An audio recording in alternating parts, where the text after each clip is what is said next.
This is the Thriving Dentist Show with Gary Takis, where we help you develop your ideal dental practice, one that provides personal, professional, and financial satisfaction. Welcome to another episode of the Thriving Dentist Show. I'm Gary Takis, your podcast co-host. This episode is titled 7 Things You Need to Know to Evaluate If Your Practice Marketing is Working. Oh, this is going to be a fun podcast episode. Can't wait to share these 7 specific things you need to know. Hey, before I get into that, though, 2 quick announcements to make. Coming up shortly after we publish this episode is our next Thriving Dentist Masterclass. This is coming up on December 6th, 3 hours. It's 7 to 10 p.m. Eastern Time. It's done virtually.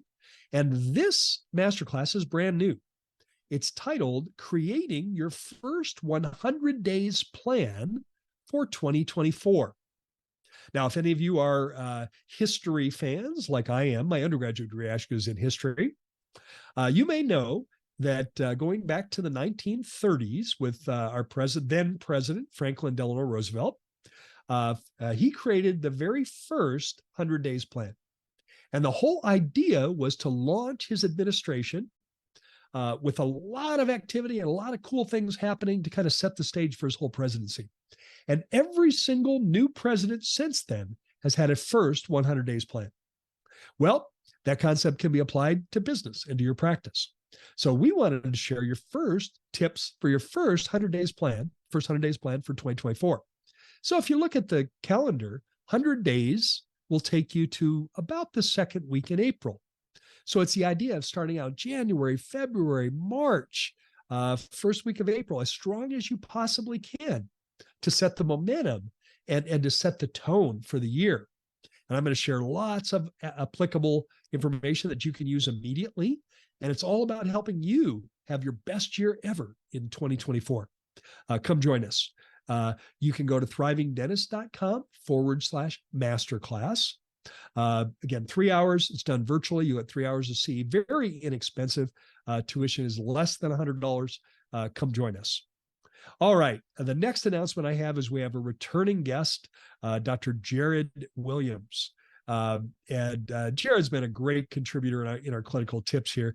And today he's going to talk to you about why you may be feeling tired after extractions and some tips to make that less so.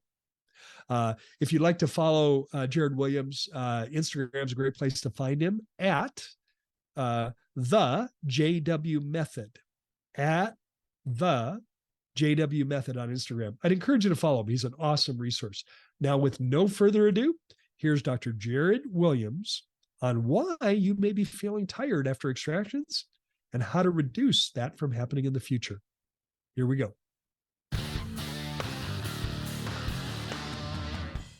Hey guys, do you ever find yourself sweating profusely when you're taking out that wisdom tooth? Or you just feel sore and out of place? Feel like you got to crack your neck? You feel like you got to go and get a massage after each surgical extraction? Well, guys, I got a simple tip that's going to really help you relax, be at peace, and have comfort when you're doing your extractions. And here's a little tip. You do it every day. You're probably just not paying attention.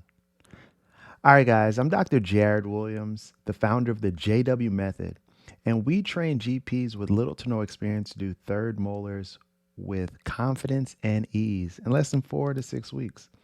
So in this tip today, we're going to share with you my #1 secret on how to be at peace and give you some clinical instruction videos in real time. All right, let's jump into it. All right, so if you're looking at this video, you're probably like, wait a second, why is he holding the elevator like that? Wait a second, why is he sitting down? Wait a second, why is he using the elevator like that? What the heck is going on? Well, if your posture isn't like this in the same way that you're doing your class 2 fillings or your crown preps, you're doing it wrong. I want to let you know that ergonomics is the number one reason why doctors, specialists, and GPs alike are literally having surgery and their careers are shortened because of improper ergonomics. And so I just want to share with you this right here. As you see this doc right here, I always like to show this because it's super important for your growth and development. If you look at this doc, he's sitting down and his legs are at a 90-degree angle. Excellent. If I go backwards on this video, you're going to see that he's sitting down. His arms are at also a 90-degree angle.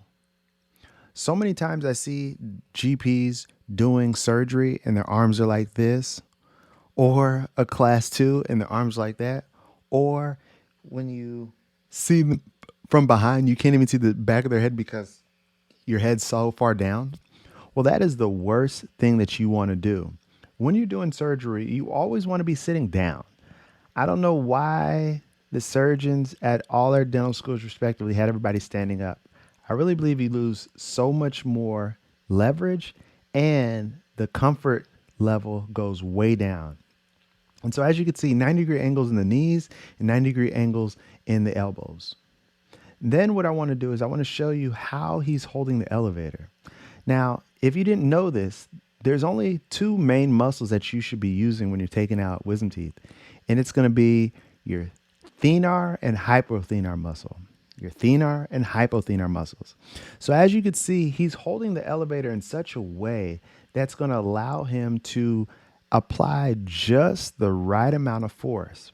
And the right amount of force should really just be a firm handshake, not where you're using your bicep, your tricep, your core muscles, your forearm, your core muscles. That's not how you do thermolar surgery. That's how you fracture somebody's jaw, and that's how you get a lawsuit quickly. And so as you can see, this is the type of control that you want to have. Also, look at his wrists. They're straight. It's very simply as if he were watching a movie or just looking on his cell phone. This is the type of ergonomics that you want to be practicing. And we'll just play it so you could see the amount of force that he's using to take out a lower wisdom tooth or an upper. And then I just want to point out to you right here. Look at him. Everything is nice and comfortable. His shoulders are relaxed. His arms at a 90-degree angle. He has clear vision and he is in a comfortable spot. He's not hunched over. His arms aren't out like a chicken wing. He's in a very comfortable position. And I'll just let you play. I'll let you see this so you can play it out and see how it just flows. And so a lot of the surgeries that you do, it should really just be as if you're doing a class 2 filling or a crown prep. And if you find yourself struggling, if you find yourself tired, if you find yourself your muscles tight or having headaches when you're doing cases, it's probably because your ergonomics are off. And then my number one favorite, if your back is full of sweat anytime you take on a surgical case, it's probably because your ergonomics are off. So there you have it, guys. I'm Dr. Jared Williams, and I want to let you know what looks hard is often easy. And what I challenge you to do is this. If you want to learn more on how you could take your skills to that next level, challenge you to go to jaredwdds.com. And I want to see you in one of our study groups that are upcoming. Because remember, what looks hard is often easy. All right, guys. Y'all have a phenomenal day and make it a great one. Welcome back to the Thriving Dentist Coaching and Action segment.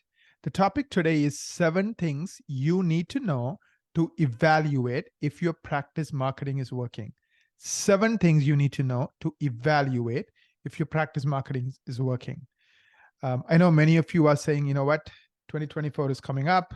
We want to make sure our marketing is doing amazingly well. So this is going to be a treat for all of you. So Gary, I'm looking forward to it. Before I jump into today's coaching and action segment, I want to take a minute to thank Dr. Jared Williams for that wonderful tip. We'll also include his video clip. So if anybody is curious, find this episode by going to thrivingdentist.com and watch that video. It's our gift to you.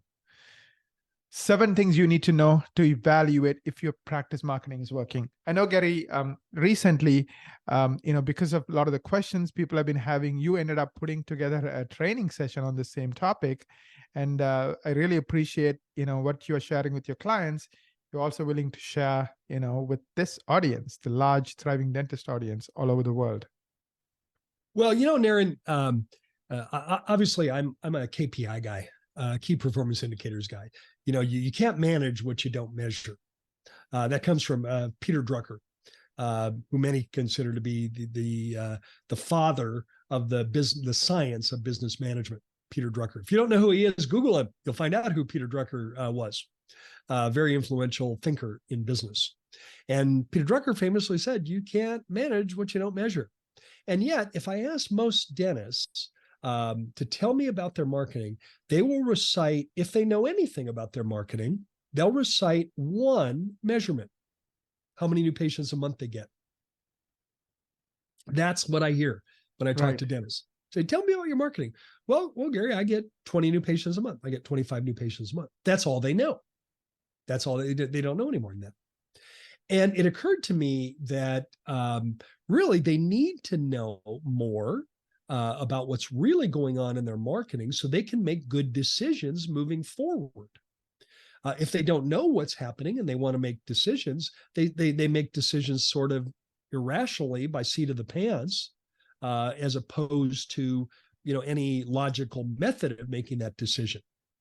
So I took a look at it and I came up with 7 key marketing metrics. These are the 7 things you need to know.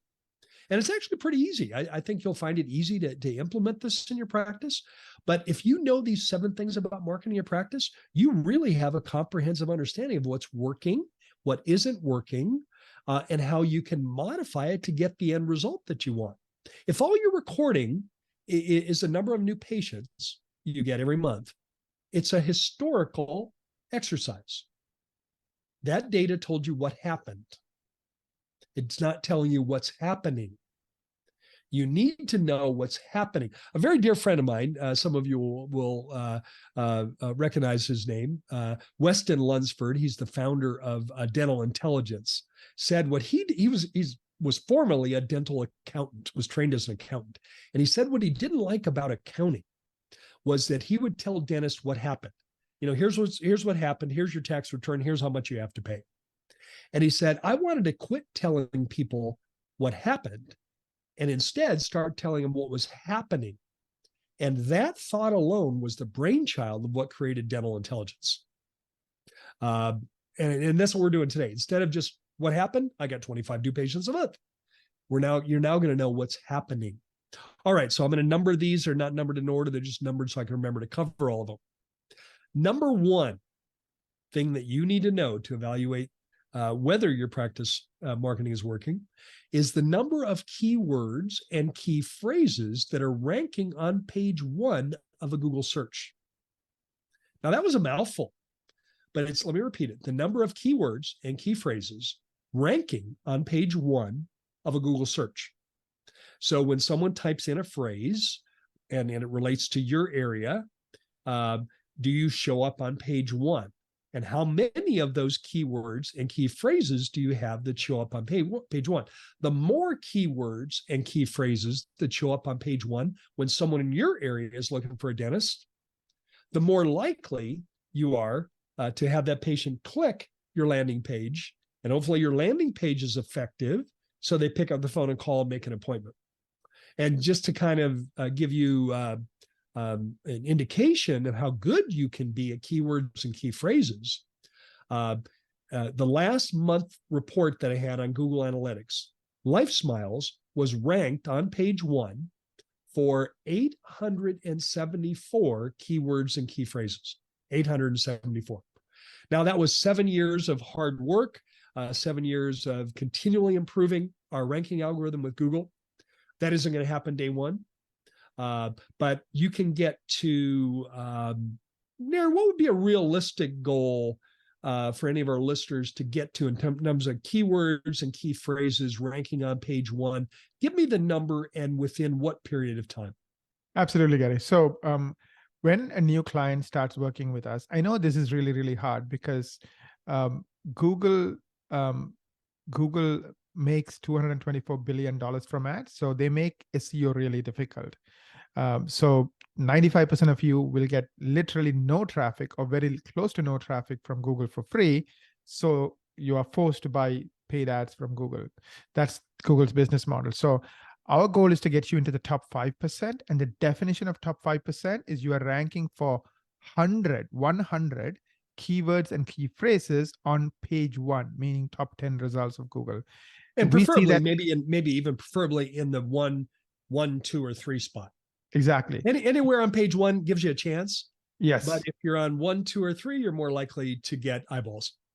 Absolutely. So what we tell our clients is you can expect to rank for 100 or more keywords on page 1 within year 1, and you can expect to get 100 phone calls, typically 20 new patient calls a month within year 1.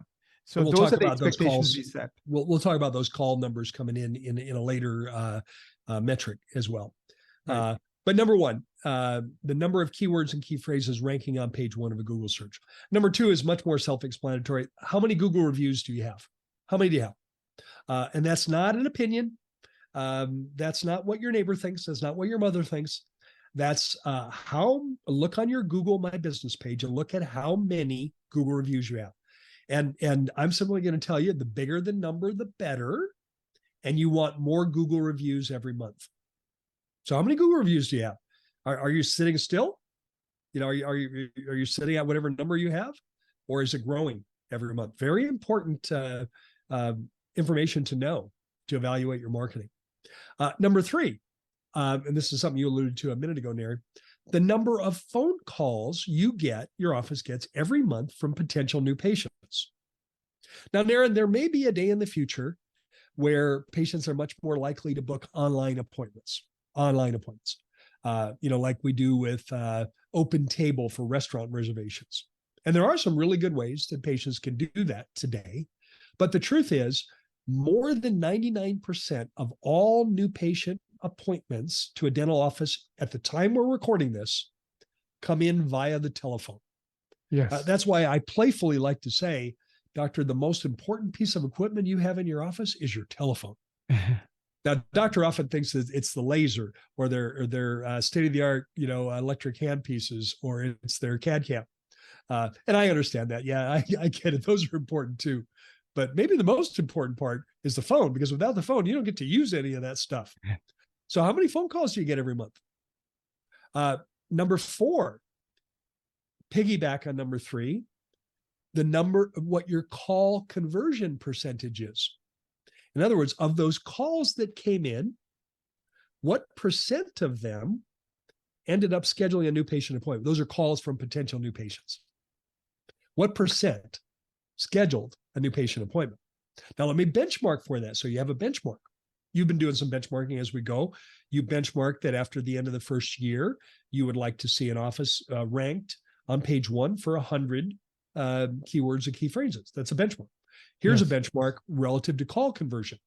70% or higher is an A on the report card. 60 to 70 is a B. 50 to 60 is a C. Anything less than 50 is failing. Now, I'll be critical of it. That's the bottom line. And so you get less than 50% of those, you're failing. Notice that the goal was not 100%, because that's not realistic. Yes. But 70% or more is an A on the report card. If you don't know what your call conversion percentage, you may be making faulty decisions. I'll use an example recently in my coaching work. One of my clients, a newer client, working with, said, Gary, I need more new patients. I'm only getting 12 new patients a month. I need more new patients. He said, I've got a little extra money in my budget. Should I start doing Google pay-per-click ads? And I said, well, wait a minute. Is the problem you're not getting enough calls, or are you getting the calls and not converting them to appointments? He said, Gary, I have no idea. Well, because this client is a common client in my coaching, along with your firm, Equa, we're able to get the information. Because I said, if you're not getting enough calls, it's a marketing problem. That's up to you, Naren. Your team at Equa. And if they are getting enough calls but not converting them, then that becomes an internal training problem with your team. Well, what we discovered is he's getting 50 new calls a month, and he was converting 25% of those. Where's 25% on my grading scale, Naren, on the benchmarking? F, right? That's failing. A is 70% and C is 50%. So 25 is failing big time. I asked the doctor, I said, "Doctor, how much training have you given your two admin team members on telephone training?" And he has a great sense of humor. He said, "Altogether, Gary?" I said, "Yeah, altogether. How much time?" He said, "Well, that would be zero. That would be none." He said, basically, he's laughing at himself. He said, "You know what I've done? I basically just thrown them to the wolves." And I said, I've worked with these gals. They are really good. Let's do some training. So first round of training, we took them from 25% to 62%. A B- on the report card. Pretty good progress, but I said, man, we can keep going. We did another round training, took them to 69%. Now, right on the verge of A. We did one more round of training and took them to 75%. It's been at 75% ever since. Same 50 phone calls. He's now getting, think about this, he's now getting 38 new patients a month. How much extra did he spend in Google pay-per-click ads, Naren? Zero. Nothing.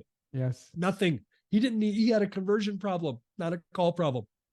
So again, that's why I want you to know the behind the scenes information, because without the right information, doctor might think, I need to spend more money. He didn't have to spend any more money. He already had that. All right. Number 5, missed phone calls during business owners. In other words, what percent of phone calls that come into your practice during business hours are missed and go to voicemail? That's data, hard data that you can get. Your marketing company can provide you with that. You provide us with that through Equa. Yes. The goal is single-digit percentage, 5% or less. 5% or less would be a goal on that. Not easy to do. And if you're thinking, oh, I know we always answer the phone during business hours, you might want to get the data, because you might discover that your perception of what's happening isn't actually what's happening. You might discover. Recently, a client of ours, is a common client with Equa, so I said, and I knew the data. I said, Don, how do you think you're doing during business hours? He said, Gary, I think we got that down. We got plenty of phone lines. I've got all my team members cross-trained. My assistants will pick up if it rings more than twice. So I think we got that down. And we discovered that in his practice, wait for it, 42% of the time calls coming in during business hours were not answered. That's bad. That's bad. Well, what's the conversion rate on a call you don't answer? 0. What does the patient do? They hang up and call. They hang up. They don't leave a voicemail, right? Because they don't have a relationship with you. Especially, I know, perhaps our generation, like, not people today, we may have left a voicemail. Today, people don't want to wait even 2 minutes for an Uber ride. So are they going to wait, 30 minutes or 2 hours or a day for somebody? There's another office right on their screen they can call. Exactly. Yeah. So you need to know how many calls you're missing during business hours. And then if it's higher than 5%, you need to take action to correct that. Because you're spending lots of money on marketing. Nobody's picking up. Nobody's answering. Absolutely.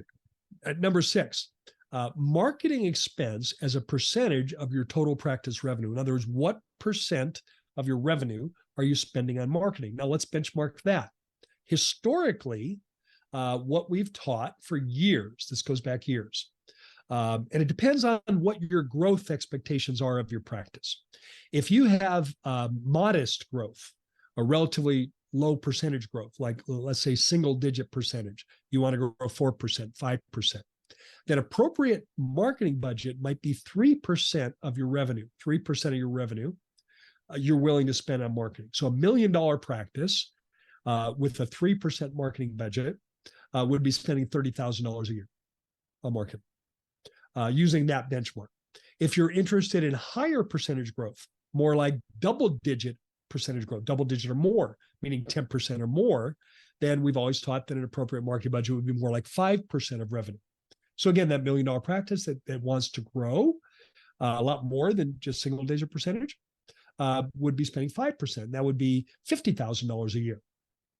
So somewhere between 3 and 5% is what we've taught. However, what we find out now in 2023 and soon to be 2024, given the efficacy and efficiency of organic search engine optimization in my client base, in my coaching client base, my clients are typically spending between 1 and 1.5%, between 1 and 1.5% of annual revenue on marketing. And in most cases, we're getting double-digit percentage growth. So instead of 5%, we're spending 1 to 1.5%. That's pretty cool, isn't it? Absolutely, Gary. That's wonderful. Yeah, I'd love to see that. And in some cases, we're seeing less than 1%. We have a notable client in our client base that is spending 0.3% on marketing. 0.3%. How about that? And by the way, they are getting they're right on track the number of new patients they want every month. And finally, cost per acquisition.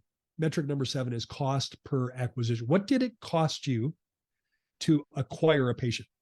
In other words, if you did a marketing activity that cost you $1,200, I'm literally just making up a number. It cost $1,200, and you generated 20 new patients from that. Then we simply take $1,200, divide by 20, and your cost per acquisition was $60 a patient. Now, what's an appropriate acquisition cost? That's a hard one to answer, Darren, because it really depends what kind of practice do you have. Do you have a typical everyday general dental practice? Is a lot of your new patients, are they seeking you out for higher value services? But one way I can answer that is the lower the cost per acquisition, the better. The lower the cost per acquisition, the better. And what would you be willing to pay to get a new patient in your practice? But if you know those 7 things, you now really know what's happening behind the curtain in your marketing. And now you know where to pull the strings to make it work better. If you don't know these things, the analogy I like to use is you're driving an exotic sports car blindfolded. And the exotic sports car is your practice, and you're driving it blind. Now I'm a car guy, and that makes me break out into a cold sweat to think that I might drive one of my cars blindfolded. No, that ain't gonna happen. So quit driving your practice blindfolded. So in recap, here's the 7 things you need to know to evaluate if your practice marketing is working. Number 1, the number of keywords and key phrases that you are ranking on page 1 of a Google search. Number 2, how many Google reviews you have. Number 3, the number of phone calls you get every month from potential new patients. Number 4, what your call conversion percentage. Of those calls, what percent make a new patient appointment? Number 5, what percent of missed phone calls happen during business hours? Number 6, what's your marketing expense as a percentage of your total practice collections? And number 7, what is your cost per acquisition per patient?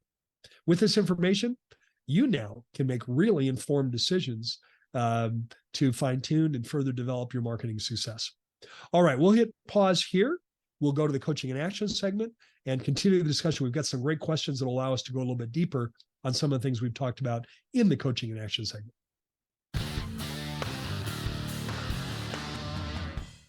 Welcome back to the Thriving Dentist Coaching and Action segment. Gary, I really enjoyed the coaching and action segment. The topic was 7 things you need to know to evaluate if your practice marketing is working. Before we jump into the Q&A, I just want to make a comment on the last metric you shared, cost per acquisition. Great metric, right? You want to compare how much is Google Ads costing you to get a new patient? How much is SEO costing you to get a new patient? How much is social media ads costing you to get a new patient, for example? My experience is SEO is at least 5 times less expensive than Google Ads. And Google ads are typically at least 2 times less expensive than social media ads. Some trivia in case you are curious. Let's jump in. So question number 1, how can I learn more about which keywords and phrases am I ranking for on Google? Well, Naren, that can be done through Google Analytics. Google will provide you that information.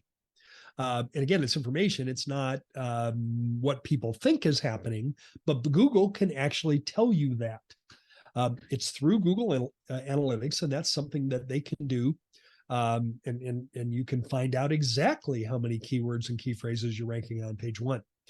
Now, I've got a shortcut for doing that at LifeSmiles. As a client of Equa, One of the things you do every month is you provide us a summary of key Google Analytics that provides that information in a very easy, digestible format for us. And we do that, as a LifeSmiles is a client of Equa. We're a paying client of Equa. And we get that information every month in the form of a monthly review, and we look at very specific analytics. So am I correct to say that they can get that from Google? Absolutely. They can get that from Google. Yeah. And if you don't know, if it's not as easy to get directly from Google Analytics. Google Analytics is it requires a little bit of navigation to get that. Is that correct, Nate? Yeah, it is very technical. I mean, literally there's thousands of pages of documentation just to understand how to use all their features and all the things that you can do with it. It's there, but Yeah. you have to dig a little bit. Instead, it's in my inbox every month to have a quick Google Analytics meeting to look at it from Equa in kind of a summary format. I like that format. If you'd like to have that tool at your at your use, I would encourage you to schedule a marketing strategy meeting with Equa, because that's one of the things that you can learn. And in fact, during the marketing strategy meeting, Lila Stone, your marketing director there, will share with you exactly how many keywords and phrases you have right now. So be a very cool piece of information to know.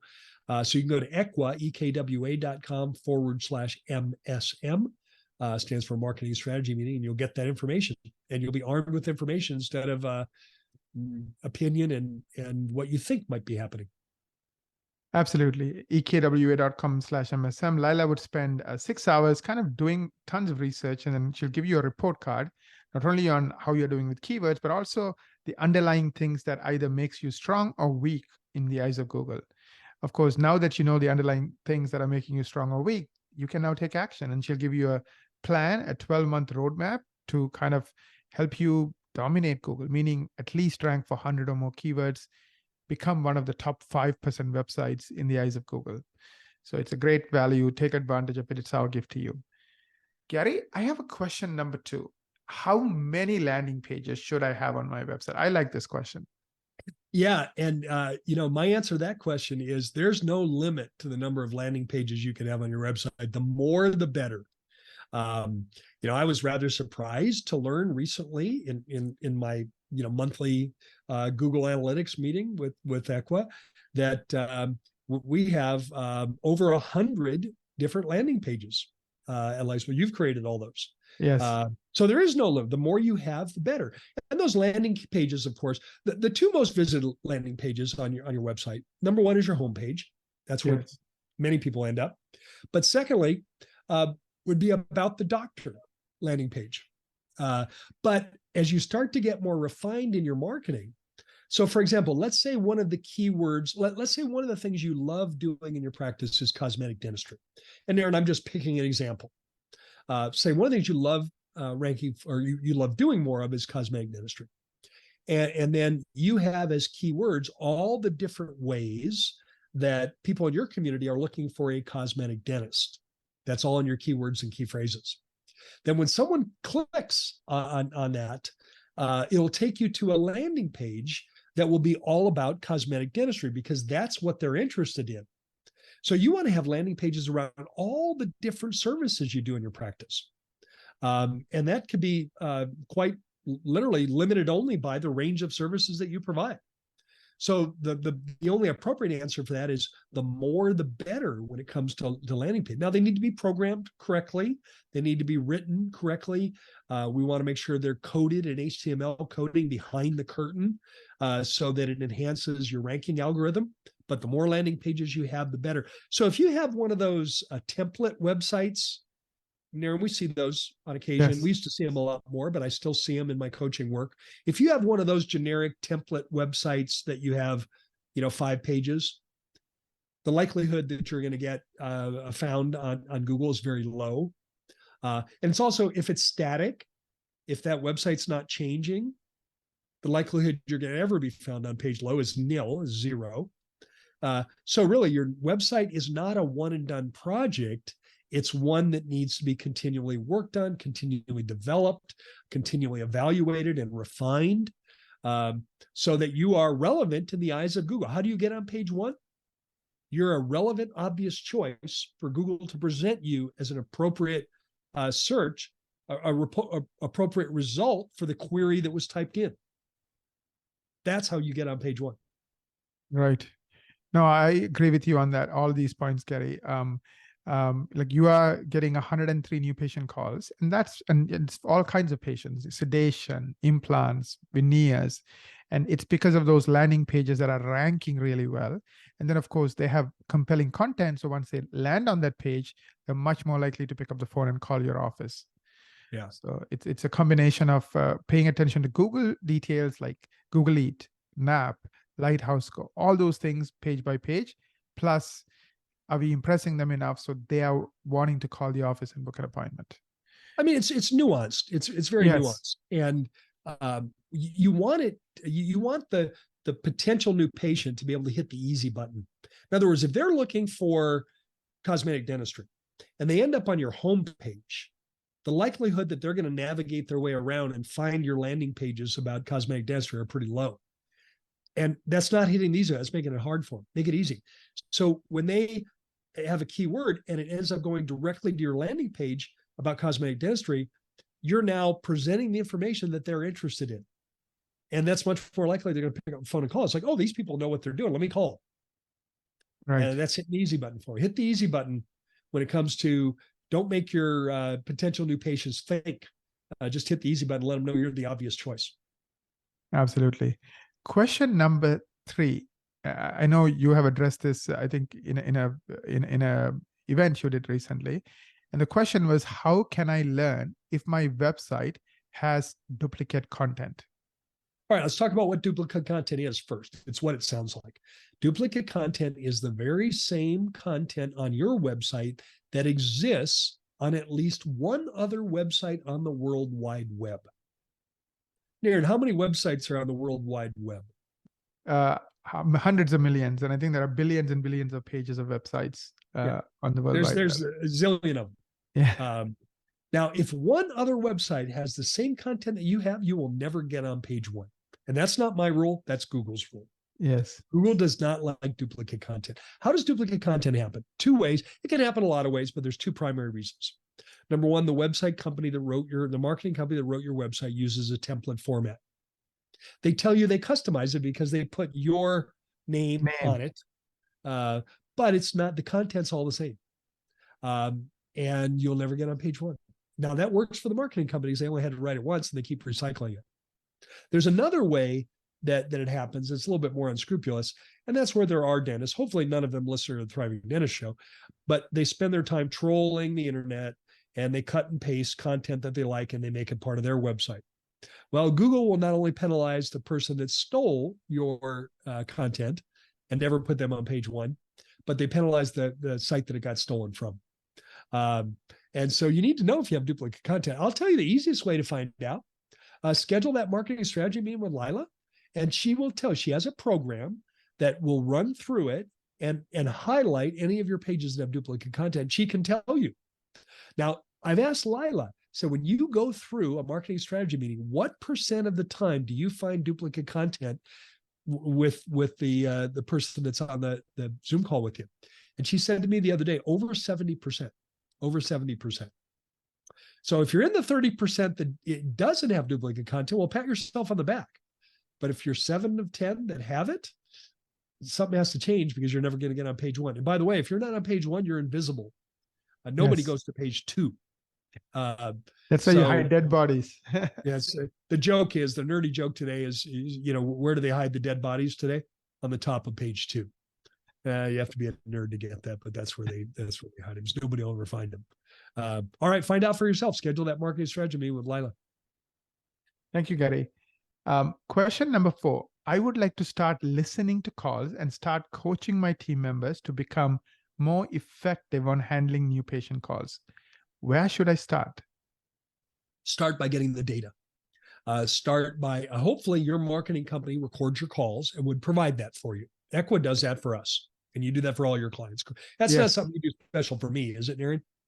No, we do it for all the clients. We record the calls and we give them information like how many calls are missed, et cetera, et cetera. I thought I was special, Naren. You do that for everybody? Darn it. Well, actually, I'm very happy that you do that for everybody. So first of all, get the data. Get your calls. And then, doctor, you're going to have to go through and listen to them. You're going to have to listen to them. By the way, be sure you're sitting down when you listen to those calls, because you're going to be surprised what you're about to hear. If you do not listen to your recorded phone calls, you do not know what's actually happening on the phone. I know that sounds very critical. That sounds harsh, doesn't it, Aaron? Yes. But it's the truth. You don't know what's happening. You don't know what's happening. So you need to start listening to those. And when you choose to start coaching your team, you want to set, I'm going to show you exactly how I do. I'll be very transparent. I'll pick 6 calls. I'll pick 4 good ones where I can encourage the team. Hey, listen to your tone of voice. Listen how wonderful it is. You sound so welcoming.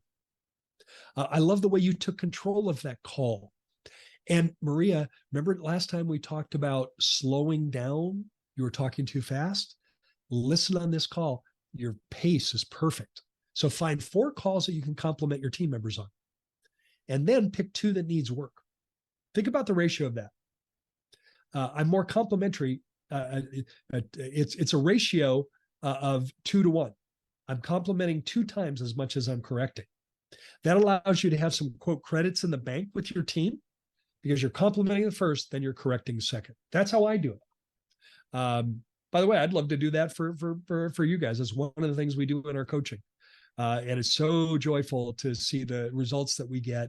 I shared with you in the coaching and action segment, the office that was at 25%, and we got to 75%. Yes.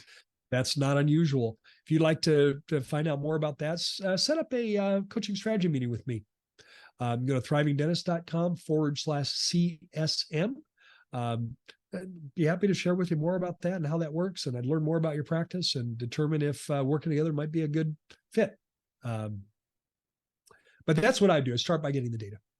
Absolutely. I totally agree with that, because I know you have done coaching sessions, and I've talked to some mutual clients that I don't want to name this particular client, but he was getting 100 new patient calls.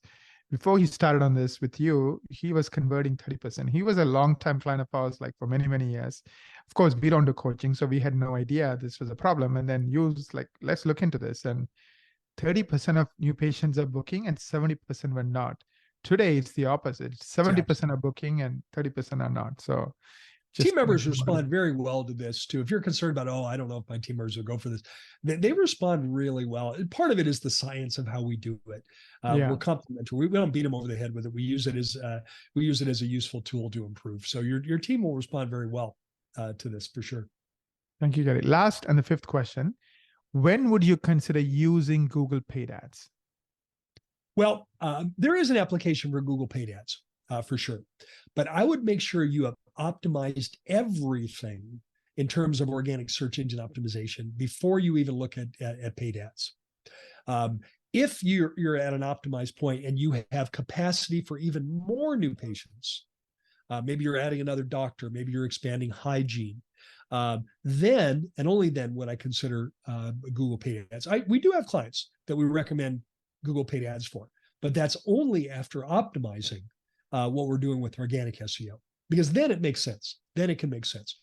And it usually ends up being a small fraction of what they might have spent in Google paid ads compared to what they thought they might have to budget to do that. So there is an application for paid ads, but it's only after we've optimized organic search engine optimization for sure.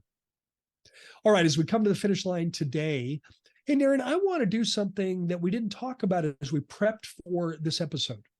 As the time we're recording this, the Friday before this, we did our RIDA, which stands for Reducing Insurance Dependence Academy. We did our annual virtual summit. That's an annual event that we do for doctors that are interested in successfully reducing insurance dependence. We did that this last Friday. It's a 5-hour event done virtually. We recorded that event. I'd like to make that recording available to any of our Thriving Dentist Show listeners. Naren, are you okay with that?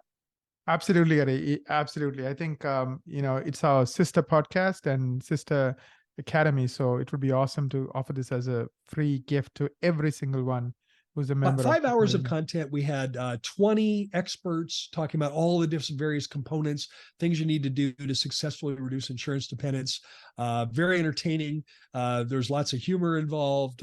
We had a session on success stories, doctors that have successfully gone out of network, and they tell their story about how they did it and what happened.